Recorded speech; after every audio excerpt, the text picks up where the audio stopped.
Dengan wujud nama Allah yang mengasih lagi penyayang. Auzubillahi minasyaitonirrajim. Aku berlindung pada Allah dari godaan syaitan yang terkutuk. Bismillahirrahmanirrahim. Dengan wujud nama Allah yang mengasih lagi penyayang. Hari ini kita melanjutkan ayat-ayat Al-Quran surah Al-Baqarah ya. Masih melanjutkan surah Al-Baqarah yang pertemuan yang beberapa bulan yang lalu, karena kita Idul Adha kurban, makanya pertemuannya tentang kurban. Hari kita mulai tafsir tahlili lagi ya, mulai dari awal lagi melanjutkan surah Al-Baqarah. Ayat yang kita bahas ini ada 3 ayat ya, mudah-mudahan sampai selesai surah, kalau tidak bisa berlanjut di pertemuan selanjutnya. Alam tara ilal mala'i min bani Israil min ba'di Musa. Ini tentang Bani Israel ya, kisah yang selalu diungkapkan dalam Al-Quran, bagaimana kisah Bani Israel ini selalu membuat kita mengambil banyak pelajaran. Ini kebalikan dari apa yang dilakukan oleh para sahabat dengan Rasulullah. Dia kebalikannya, jadi menghitung-hitung dunianya ya, jadi bagaimana keuntungan dunia ya, jadi takut untuk berperang pun karena sesuatu, bukan karena Allah. Ini kisah ini kita jadikan patokan sahabat Rasulullah dengan Bani Israel. Nah, sangat kebalikannya. Alam taril malih min Bani Israil, tidaklah kalian memperhatikan bagaimana para pemimpin, para penguasa, para bangsawan, para orang-orang kaya Bani Israel setelah Nabi Musa alaihissalam wafat. Dalam tafsir Ibnu Katsir dijelaskan bahwa ya, setelah Nabi Musa wafat itu Allah turunkan nabi-nabi yang memang tidak jadi rasul, hanya sebagai nabi. Jadi kita harus bisa membedakan nabi dan rasul dulu ya. Kalau nabi itu mendapatkan wahyu hanya untuk dirinya, tidak menyampaikan, itu pelajaran di awal kan. Kalau rasul itu mendapatkan wahyu dan disampaikan kepada umatnya. Setiap rasul pasti nabi, setiap nabi belum tentu rasul. Kalau jumlahnya rasul hanya 25, jumlahnya nabi lebih dari 300.000. Nah, dalam sebuah riwayatnya, ini setelah Nabi Musa wafat, orang-orang pemuka-pemuka itu berkata, iza qalu linabiyyin, ya, ketika mereka berkata kepada nabi, nabinya siapa ini? Nah, penjelasan tafsir itu nabinya adalah Yusa bin Nun ibnu Jarir, kemudian juga anak dari Abrahim bin Yusuf bin Yakub. Jadi anak dari Nabi Yusuf dan anak dari Nabi Yakub. Kemudian pernyataan ini juga ada yang mengungkapkan dalam tafsir Ibnu Katsir dibahas juga, yaitu antara Nabi Musa dan jaraknya dengan Nabi Daud, apalagi Nabi Yakub, itu sekitar 1000 tahun gitu. Nah, jadi Nabi ini siapa? Nabi yang dimaksud di sini dalam tafsir Ibnu Katsir jelaskan namanya Samuel atau Samun atau Samson. Nah, itu ada yang mengatakan Samson itu ya. Jadi nabi ya, ada Samuel, ada Samun, ada Samson, itu namanya ya. Wallahu alam, ini penjelasan tafsirnya. Kemudian mereka ngomong nih, pemuka ini, apa omongannya? Ib'as lana malikan, ya, utuslah bagi kami, angkatlah bagi kami seorang raja. Nuqatil fi sabilillah, kami akan pasti berperang di jalan Allah, kami akan berjihad, kata pemuka, kata orang-orang Bani Israel ya. Jadi minta raja kepada nabinya, minta raja, tolong angkat raja. Qala, lalu nabi tadi berkata, Memang ini di dalam Al-Quran tidak dijelaskan nabinya siapa, hanya penjelasan ulama tafsir. Hal asaitum in kutiba alaikumul qital alla tuqatilu. Jangan-jangan kalian jika diwajibkan berperang, kalian tidak akan mau berperang. Ketika diwajibkan berjihad, kalian tidak akan berjihad. Qalu, mereka berkata lagi, wa ma lana alla nuqatila fi sabilillah. Mengapa kami tidak akan berjihad berperang di jalan Allah? Wa qad ukhrija min diyarina wa abnaina. Sedangkan kami itu telah diusir dari kampung-kampung kami dan dipisahkan dari anak-anak kami. Itu alasannya. Alasan pemuka Bani Israel tidak mau berperang di jalan Allah karena mereka beranggapan telah diusir dari rumahnya, dari halamannya, dipisahkan dari anak-anaknya, kata mereka gitu. Ya. Wa falamma kutiba alaihimul qital, ketika diwajibkan mereka berperang, tawallau illa qalilan minhum. Mereka berpaling kecuali hanya sedikit saja di antara mereka. Wallahu alimun bizzalimin. Allah mengetahui orang-orang yang zalim. Inilah ujian Allah kepada Bani Israel ketika Nabi Musa alaihissalam wafat, ingin diangkat seorang raja di antara mereka. Mereka ingin berperang, berjihad. Ketika diangkat raja, perintah perang turun, tapi mereka banyak alasan. Intinya adalah, ya, dalam tafsir itu karena takut mati, karena khawatir dengan kehidupan berikutnya. Jadi tidak ikhlas. Inilah kisah Bani Israel. Ada orang yang seperti itu, Pak. Jadi pengen mendapatkan kedudukan, setelah kedudukan yang ada, ya, ketika diuji untuk berperang tapi tidak mau, diuji untuk berjihad tidak mau. Berbeda dengan sahabat Rasulullah SAW. Makanya ada penjelasan tafsir, ini kebalikan dari apa yang dilakukan sahabat Rasulullah SAW. Ketika diperintahkan berjihad, sami'na wa ata'na, mendengar langsung taat, ikut berjihad. Bahkan ada seorang yang pemuda, dia baru nikah, pengantin baru, perintah jihad langsung ditinggalkan istrinya itu. Ya, dia wafat dalam keadaan belum berhubungan dengan istrinya. Ya, dalam riwayat lain katanya sudah berhubungan dan belum sempat mandi junub, mandi janabah. Maka yang memandikan ada malaikat. Allahu Akbar. Meninggal dalam keadaan syahid. Berbeda dengan Bani Israel. Bahkan diberikan raja pun mereka tidak mau berperang. Artinya mereka takut dengan berbagai alasan. Diusirlah, kemudian dipisahkan dari anak keturunan. Padahal Bani Israel ini dalam ayat-ayat sebelumnya adalah diberikan kelebihan oleh Allah.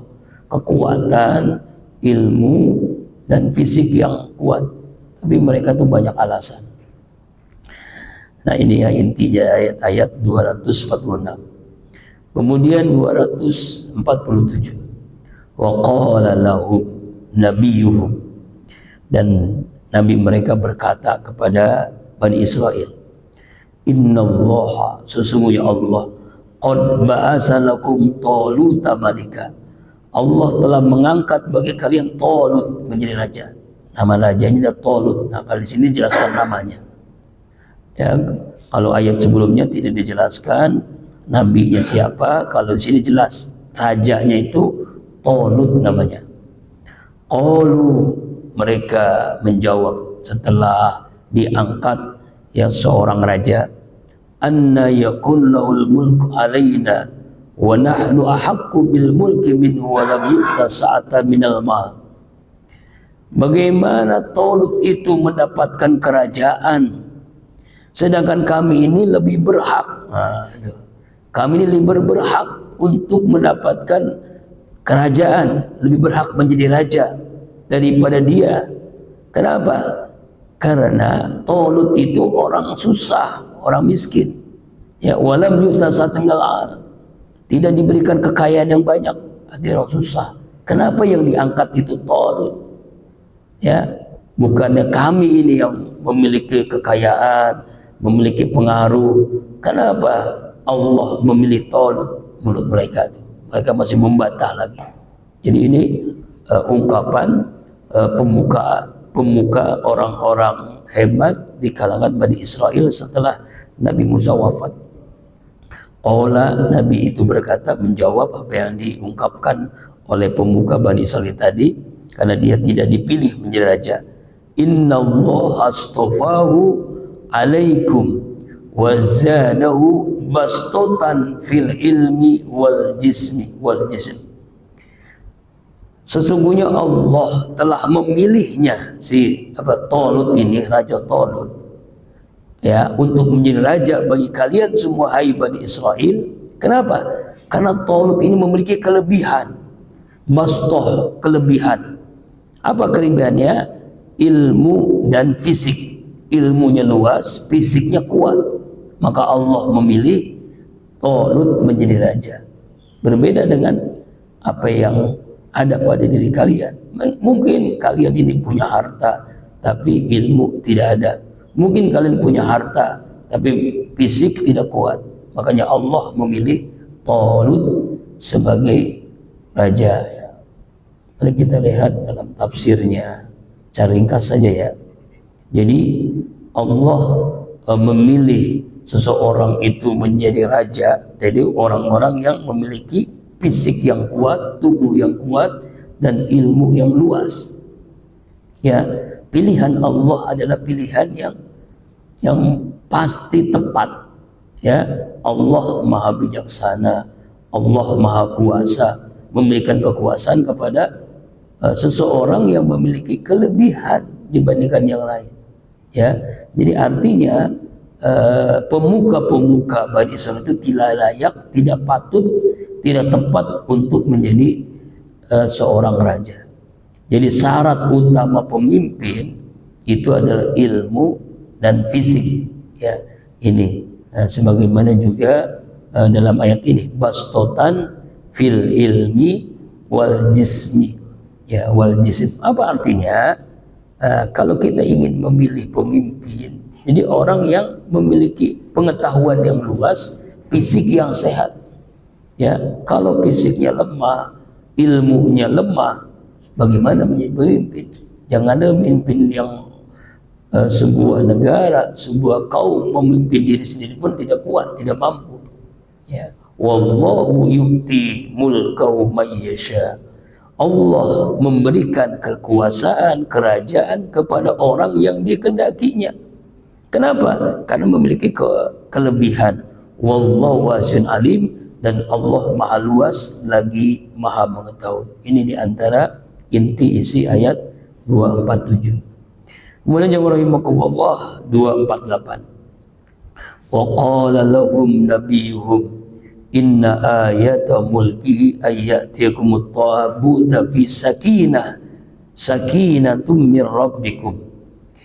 Dan Nabi mereka berkata kepada mereka, kepada kaum Bani Israel, ya, ini tanda-tanda ayat kekuasaan kerajaan yang Allah datangkan lewat tabut. Jadi ada Taurat, ada tabut. Nah ini dulu kitab mungkin tidak terkenal gitu ya. Yang kita kenal kan ada Taurat, ada Injil, ada Zabur. Ini sebagai pengetahuan bagi kita. Sama dengan Allah turunkan suhuf Ibrahim. Suhuf itu lembaran-lembaran. Nah, tabut itu juga semacam dia itu tempat penyimpanan Taurat sebenarnya. Nah, jadi ada penyimpanan. Mungkin kalau kita mushaf lah, mungkin semacam mushaf. Tapi ada, dia bukan mushaf ya. Petinya, tempatnya, perpustakaannya, isinya kitab Taurat. Kitab yang Allah turunkan kepada Nabi Musa. Dan di dalam itu, dalam kitab Taurat itu, sakinatun min rabbikum, ketenangan dari Allah.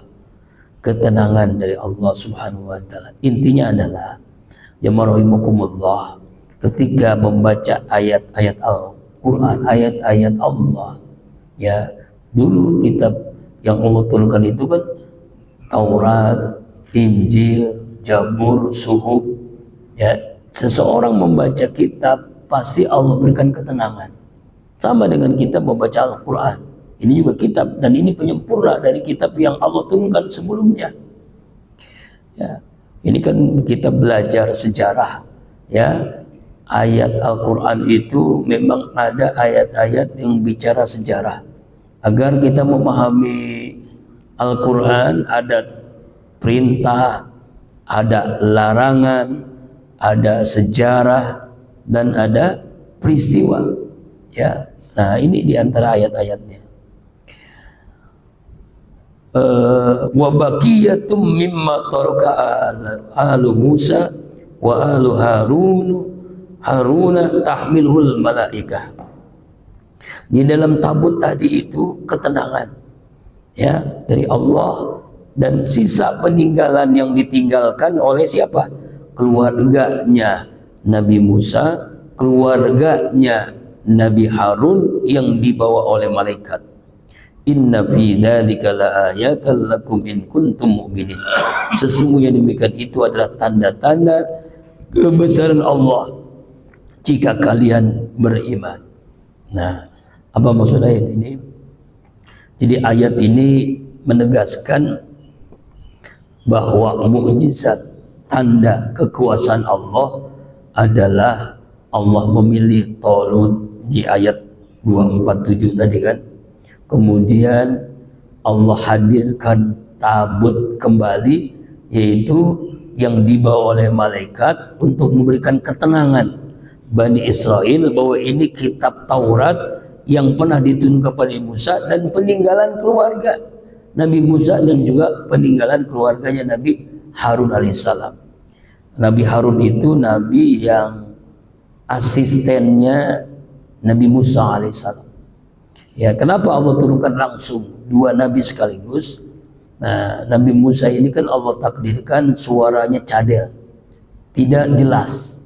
Makanya ada doa yang terkenal itu, Rabbis shrah li sadri wa yassir li amri wahlul 'uqdatam min lisani yafqahu qawli. Nah, sebagai juru bicaranya kepada Firaun, Allah jadikan Nabi Harun sebagai jubirnya Nabi Musa, ya, nabi juga. Nah, tabut ini adalah mukjizat, kotak suci, peti suci, sebagai simbol, ya, Allah turunkan, ya, lewat malaikat yang isinya adalah keluasan ilmu, ya, dari Allah kepada Nabi Musa dan Nabi Harun alaihissalam yang ada di dalam kitab Taurat, yang bukti bahwa Talut itu adalah memang seorang yang diangkat Allah menjadi seorang raja karena keluasan ilmu dan kekuatan fisiknya. Nah, apa yang kita ambil, yang bisa kita ambil pelajaran dari tiga ayat ini? Yang pertama, ayat 246 ini berlatar belakang tentang setelah wafatnya Nabi Musa, di mana Bani Israel ini mengalami penindasan dan kehilangan wilayah.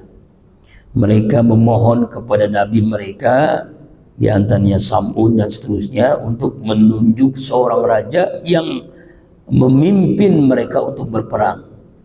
Tetapi apa yang terjadi? Ya, Bani Israel itu memang seperti itu. Mereka menginginkan sesuatu tapi tidak mau berjihad di jalan Allah. Ya, inilah di antara ayat tentang keburukan Bani Israel, ya, ketika minta sesuatu, ketika dikabulkan ada perintah Allah, dia tidak mau lakukannya, yaitu jihad. Kemudian ayat 247, Bani Israel ini protes kenapa Allah menunjuk Talut sebagai raja, padahal dia bukan dari kalangan bangsawan, bukan kalangan yang punya akses uang yang banyak, ya, tetapi dia dari orang-orang biasa.